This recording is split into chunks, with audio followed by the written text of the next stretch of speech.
Hey, yo, Pro Wrestling Podcast listeners, help us out and click subscribe to show your support. And if you are a Facebook user, go to the Titans of Podcasts and Wrestling group page to see all sorts of podcasts, wrestling news, rumors, polls, fan opinion and input, all kinds of great stuff happening on the Titans of Podcasts and Wrestling group page on Facebook. Also, if you are a huge wrestling video gamer and you want to try something that's a little free and not going to cost you $60-$70 for something that's going to be outdated in 6 months, check out Wrestler Unstoppable on Facebook right now, where you can fully customize a character, work your way into television angles, pay-per-views, join companies, sign contracts, start feuds, trash talk, all that kind of stuff, all in Wrestler Unstoppable. And while you're at it, shoot over to our Patreon page at patreon.com/Fro Wrestling Podcast to become a member of the Fro Wrestling Podcast Patreon family. We appreciate all of our members and all of our subscribers, so check that out if you get the opportunity. Hello and welcome to this episode of the Fro Wrestling Podcast. We have certain tidbits, news, and rumors pieces to get to. Before we do that, make sure if you have questions, comments, or concerns, things you want us to go over, tune into the Fro Wrestling Sound Off line at 267-642-1160 and send us your questions, your tidbits that you want us to go over on our talk to text service. You shoot your questions in there, it will send us text dialogue of what it was that you wanted us to cover, and we will get your thoughts, your input on our episodes. And go to frolifeplanning.com/Fro Podcast if you want to check out ahead of time what topics we'll be discussing in our different episodes. It can help you prepare for what we have that we're bringing to you every episode we do. So let's get started right away with Alberto El Patron. He's the big talk of the week. You know, we had the issue. He has domestic investigation into domestic disturbance. There was conversation from Paige that some woman threw a drink on him. There was a video on TMZ that had him claiming that Paige did something wrong. Well, now Paige came out today and she made a statement that in the restaurant she had gotten a phone call on her cell phone. She had left the vicinity of that they were in, went back. For some reason, they got into an argument over something inconsequential. She threw a drink on him, which she says is why he smelled like alcohol, because a lot of people said he smelled like alcohol. And then she stormed out of the place. He followed her, and they were just arguing with each other like people do when they're arguing, and that people took things too far. And then essentially that this woman who did the video and whatnot was just trying to make $1 off TMZ. I don't know what to believe at this point. I actually think it's looking more and more like Paige and Alberto have an unhealthy relationship that leads to anger, fighting, resentment, and this just crazy physicality. And when you're a high-profile athlete or personality, and especially in the wrestling world where you were considered to be a role model and you just became world champion of an organization, you need to have better self-control than this. If she wants to throw a drink and storm out, let her storm out. Do the better thing, have cooler heads prevail, let it go. It's not worth your career, it's not worth today Jeff Jarrett announcing that Alberto El Patron has been indefinitely suspended from Impact Wrestling. So, the question comes up, what are they going to do with the World Championship? They said they're not going to edit him out of future episodes because it'll further damage the product, but you have to know that they're going to have to do something to get that belt off of him or reinstate him if an investigation looks as though there's nothing of substance there. On the topic of Impact Wrestling, back when they were still TNA and getting ready for their big conversion, there was news breaking out of WWE News that Jerry Lawler's contract had expired. Now, it turns out Lawler had signed a new deal with WWE, but during that time period, Jeff Jarrett, according to Jerry Lawler on his podcast, Jeff Jarrett reached out to him and wanted to bring both he and potentially Jim Ross to Impact Wrestling to put the two back together on commentary. Jerry Lawler, I guess it's a good thing for him, had already signed a deal with WWE, but he did not close the door on the possibility of working with TNA in the future, nor has Jim Ross. So it'll be curious to see when their contracts come due if that's something that they pursue. Right now, Jim Ross obviously working with WWE on various projects, and with New Japan Pro Wrestling, I cannot see a scenario where you would see him on Impact Wrestling and WWE. That's just not going to happen. But we'll have to wait and see what happens with Lawler, because WWE seems to be less and less appreciative of his contributions every time he's on the show. Big announcement out of Pro Wrestling Guerrilla. Their Battle of Los Angeles competition is getting set to kick off in this very short period of time, and they have announced all their competitors. So I'm going to run down the list just in case you're a fan of one of these guys. There are a lot of talent going, a lot of independent guys going to this tournament. Flamita, Keith Lee, Walter, Travis Banks, Ray Phoenix, Desmond Xavier, Donovan Dijak, Jeff Cobb, Flash Morgan Webster, Zack Sabre Jr., Sammy Guevara, Mark Haskins, Jonah Rock, Brian Cage, Roy Horace, Marty Skrull, Michael Elgin, TK Cooper, Matt Sydal, Sammy Callahan, Matt Riddle, Ricochet, and Pentagon L0M, or aka Pentagon Jr., will all be a part of the tournament. That should be an amazing event to check out. It takes place over a couple days. It has been really a launching pad for several independent talents to get looks from places like Impact Wrestling, places like Ring of Honor, like Lucha Underground. And a lot of these guys wrestle for those companies already. Obviously, Pentagon wrestles for Lucha Underground. Ricochet, wrestles for Lucha Underground in New Japan. So, and various others. So, you know that this is an opportunity to really put yourself out there and get a spot on the map. In relation to TNA, Impact Wrestling, or Anthem, Impact, GFW, whatever you want to call it, one other tidbit I want to go over real quick is Rebby Hardy back in the news on Twitter. Jeff Jarrett had a conference call. That's actually where he announced the suspension of Alberto El Patron. And in that same conversation, somebody was asking him if he had come to terms with the Hardys for the broken gimmick, to which he said no. They had not done that. Rebby Hardy took to Twitter refuting that, saying that not only was there a plan in place, it was in place a week ago, and part of it was that if she disparages TNA Wrestling, that she has to pay $5,000 per incident when she disparages their product. Very curious that she had numbers and a whole pattern of understanding about this agreement, and Jeff Jarrett just had a simple, no, it's not the way it is. I'm starting to think she's right. Jeff Jarrett's probably lying through his teeth. But then again, part of the deal may have been that Jeff Jarrett wouldn't have been allowed to announce it, so to keep the surprise going for WWE. I guess we'll just have to wait and see. But on Raw, they clearly were acting a whole lot more broken than they have previously. I want to address something I saw today. There was a website that published win-loss records for various current and former WWE stars. I'm going to run down some of them and give you some reaction. First off, they highlighted Bray Wyatt, who's 182 in the win column, 424 in the loss column, and 10 draws. Seth Rollins, 273 in the wins, 482 in the losses, 18 in the draws. Jinder Mahal, 86 wins, 383 losses, 5 draws. Neville, the Cruiserweight Champion, 310 wins, 80 losses, 4 draws. John Cena, 989 wins, 232 losses, 57 draws.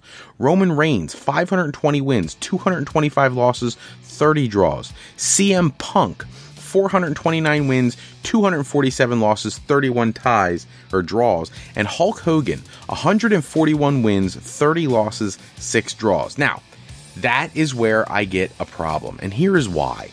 Hulk Hogan wrestled for WWE. He came back in 1983, and he steamrolled for quite a long time, well into the 90s, before he went to WCW in 94. So he stopped wrestling there actively as an everyday competitor in 92, came back in 93 for WrestleMania 9, and then 94 is when he went to WCW. Here's my issue. Hulk Hogan used to wrestle the original WWF style schedule. Okay, so I want to know when this guy started stats, because first off, when Hulk Hogan was young in the business and working for Vince Sr., he was working every time they had a show. He was being sent out to other promotions when they didn't want him on the card. He was working 320, 340, 350 days a year. So clearly he has more than 141 matches. Then somebody said, well, maybe it's televised matches. Maybe that's his entire televised career. Well, I don't buy that either, because Bray Wyatt hasn't had 182 televised matches. There haven't been probably 182 episodes of Raw and SmackDown since he's been in the company. That's not true, but you get where I'm going with this. Like Rollins, 273, Neville, 310. Have there really been 310 televised appearances of Neville in, 4 years of him being in the company? John Cena is the only one who had a realistic number to me, 989, 232, and 57. The reason I bring this up is people have to understand something. When you see these things out there, the big reaction from everybody was, oh, that's why Hogan was so unpopular. He never worked and he never lost. And that's not even the case.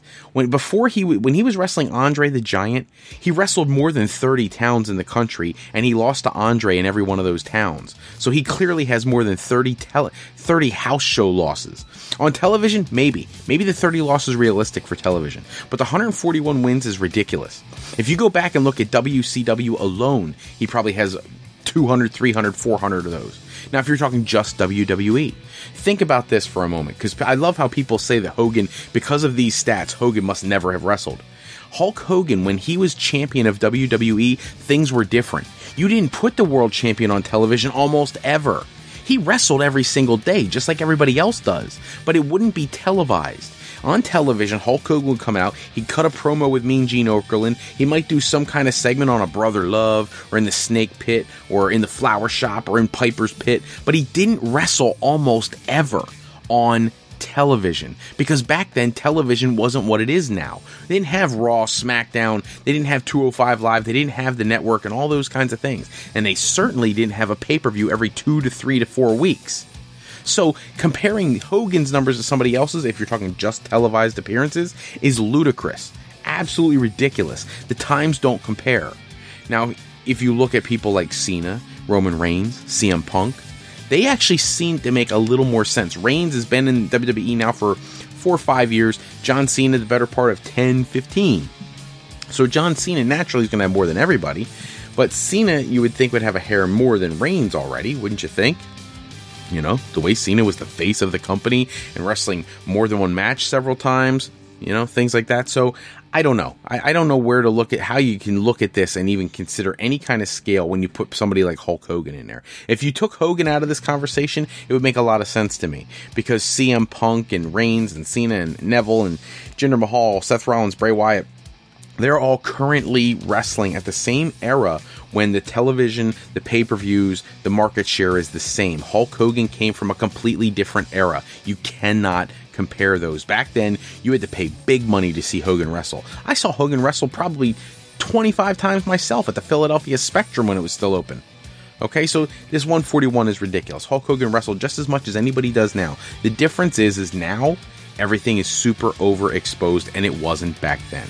In WWE news, the main event of the 3rd annual NXT TakeOver Brooklyn has been announced. It will be Drew Galloway challenging Bobby Roode for the NXT Championship. I'm actually looking forward to that. I think this is where Bobby Roode loses the championship. Drew Galloway, almost like a renaissance of his career. He'll get a championship opportunity in WWE. First one in WWE since he had the Intercontinental Championship as like the chosen one of Vince McMahon. Speaking of NXT, Kyle O'Reilly makes his debut tonight at the tapings. Now both members of Red Dragon have appeared on NXT television. Wouldn't it be great to see those two get back together? Put them in the ring with somebody like, I don't know, The Revival or something like that. So it'll be interesting to see, but in his debut he loses to Aleister Black, so I guess they aren't going to push him right away. Dixie Carter, there's theory going on right now that she's going to appear on Raw next week as Kurt Angle's surprise, and that Chad Gable is going to turn out to be their long-lost love child. Absolutely ridiculous. First off, he's too old for that to even be close to the case, and second off, like, we really don't need some corny storyline. I'm going to spit that out without stumbling over my lips. You know, we don't need that. We need something good. We need Stephanie McMahon to come back, and he's like trying to indoctrinate her back into the program. She did such a great job in being in her man's corner at WrestleMania, and he's got that family relationship after all that lovey-dovey stuff on the Monday night special WWE 24, and then have Triple H, you know, turn on Angle and set up their match that everybody has been theorizing for weeks now. So that's what I expect. I actually don't expect Dixie Carter at Raw, even though they'll be in Tennessee. And maybe she shows up, but I don't think she's Kurt Angle's reveal. I want to touch just a moment on the Mayweather-Pacquiao. I said Mayweather-Pacquiao. I meant Mayweather-McGregor thing. So WWE has been trying like crazy to get some kind of angle in this fight because they know how big this is going to be. It's big time attention if you can get either one of these stars on your program. They have been calling and trying to get them on their program for months. It's just not happening. They're not interested. But Triple H did take to Twitter today after the debacle. If you didn't see, they did have the mics in their hands today, and half the mics were getting cut off because of the things McGregor was saying. But Triple H came out and said there's plenty of live working microphones on Raw. Come to our show. Almost like he's begging them to come. Now, I know they want the attention, but don't make your company look weak by doing that. Just saying. That's my opinion. According to Squared Circle Sirens and the Wrestling Observer, Shayna Baszler, Rachel Ellering, Santana Garrett, Renee Michelle, Barbie Hayden, Nicole Savoy, Mercedes Martinez, Marty Bell, Aisha Ray, they're all coming to the Mae Young Classic. So we've been talking for weeks about they better add some legit talent. These women are legit talents. They are people who have wrestled for Shimmer. They've wrestled various matches for Impact Wrestling, for Ring of Honor, for New Japan, different places. And now they're going to bring their skills and their talents to the Mae Young Classic. It'll be exciting to see what they do with people on that level. People like, you know, Rachel Ellering, who only recently, a couple months ago, was on Impact Wrestling. Santana Garrett. I'll be curious. Mercedes Martinez, for me, fantastic independent wrestler. I'm glad to see her get a WWE opportunity. And the last tidbit for today, Kevin Kelly, longtime announcer for Ring of Honor, is leaving the company, and he's going to be focusing his career on New Japan Pro Wrestling. That can't be good for Ring of Honor when one of your lead announcers is leaving for a company that you have such a close partnership with. I actually wonder if that's going to play real well when they have internal negotiations for who's going to win various matches and whatnot, and who's going to call the action during their co-branded specials and whatnot. It just doesn't seem like it's going to be a very comfortable situation. It's just my opinion. Make sure you tune in this Saturday night for Going Live at 9:05 Eastern Standard Time. Don't forget the Fro Wrestling Podcast Sound Off line, 267-642-1160. Shoot us questions ahead of time. If you want to call us the night of the show, that's fine as well. We love hearing from our fans. I'm sure we'll hear from Barry Harry Larry, the guy who tunes in every week. He's a rock star. And that is all the time we have for this episode. Check back with us next episode. It'll probably be the Going Live at 9:05 episode because I have a crazy busy week. But I will talk to you all then. Special thanks as always go out to bensound.com and purpleplanet.com for producing all the music and sound effects used in today's show. Today's podcast was sponsored in part by Beazle Games. Bringing a new friend to family game night is easy with sketchy people. Showcase your artistic side in this new game from Beazle Games by going to www.thegamecrafter.com/games/sketchypeople to pick up your copy today. And to AlleyRepair.com. Contact Alley Repair today for servicing of all your classic skee-ball, pinball, and arcade game needs. Be sure to shoot over to FroLifePlanning.com for all your higher education needs, as Fro Life Educational Planning is for today, for tomorrow, and for life with Fro Life. I'm Fred Froelich, better known as Mr. Fro. I want to thank you for taking a few moments with us today. And if you are looking for more wrestling news and rumors, go to tsjsports.com/WWE for the latest articles on the world of professional wrestling. Until next episode, take care. Have a great night.